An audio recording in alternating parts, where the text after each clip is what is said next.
Top 5 to beat the bloat. Bloating. Big issue. Big issue. Big belly, big issue. Bad news. Big bad news. So is it fermentation? Yes, it is. Basically, essentially, bugs in your gut, a bit like bugs in your ferments, like your sauerkraut and your kombucha and your kefir that you all love, are bubbling away, producing gases. They ferment fibers and make gases. That's the same in your gut. Big problem when the food that the bugs are getting to ferment is not broken down properly by your body, and hence more bloat.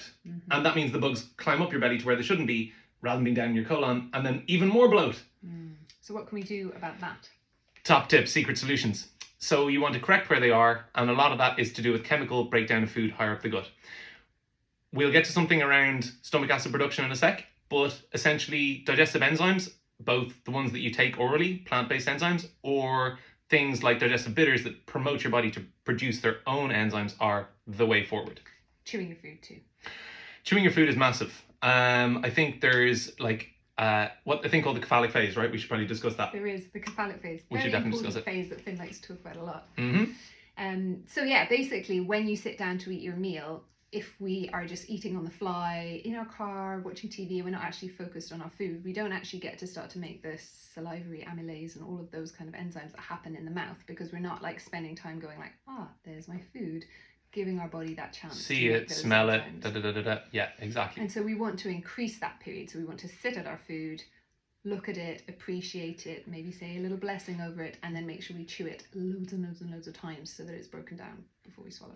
Essentially, our hot take here is that the lack of saying grace at the table is the main reason for everyone getting bloated. Who knew? Say grace. Say grace. So, because it might not be your belly at all. It might be your womb. Not my womb. Your womb. My womb. So yeah, and a lot of reason that people might have bloating could be because of hormonal problems or endometriosis or their period or something like that. So in the case of it being your womb, what might we do to help that?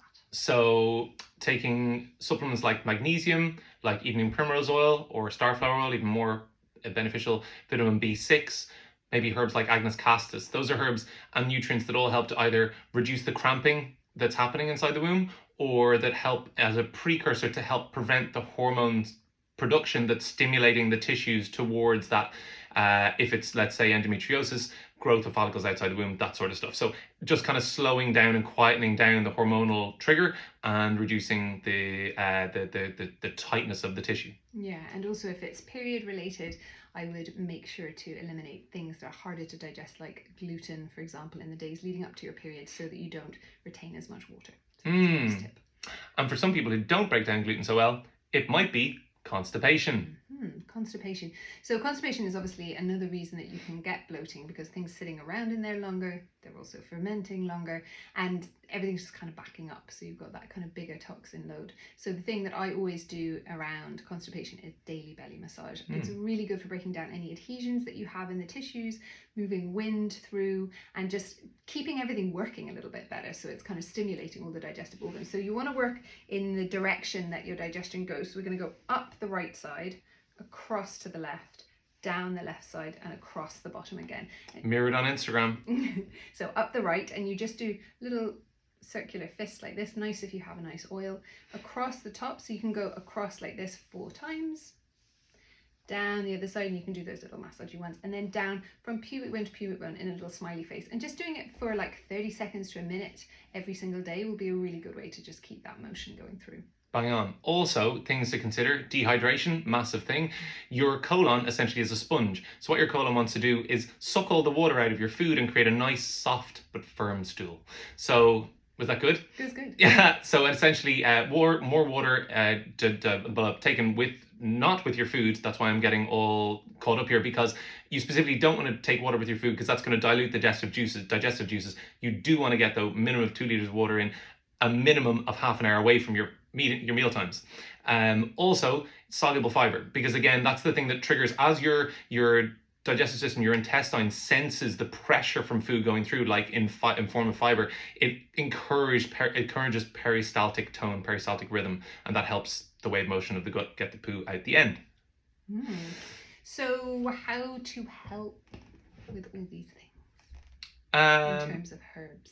So I guess the things that we really like, and I would tend to focus on fennel, if it's a real kind of like acute bloating problem. Also, charcoal is fantastic for acute bloating. Like if you're at the dinner table and you need to have something like immediately to work, like 4 to 6 tablets of activated charcoal is great. The one thing is that charcoal can actually cause constipation if you take too much.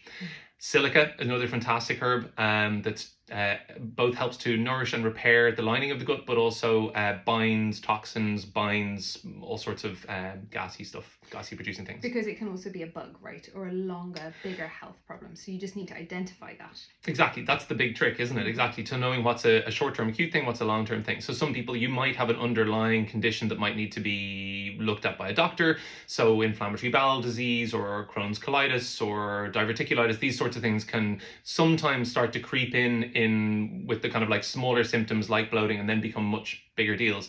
So definitely if something's persisting, it's going on a long time, check it out with your doctor, make sure it's not one of those bigger deals. Also, if you've been away to a foreign country, often we carry back some bad bugs, dysbiosis, parasites, these sorts of things. They could also be part of it as well. Now, most of the protocols we suggest are also going to help those things, but it might be useful to check in with your medic. Very good. That's a lot. Bye-bye.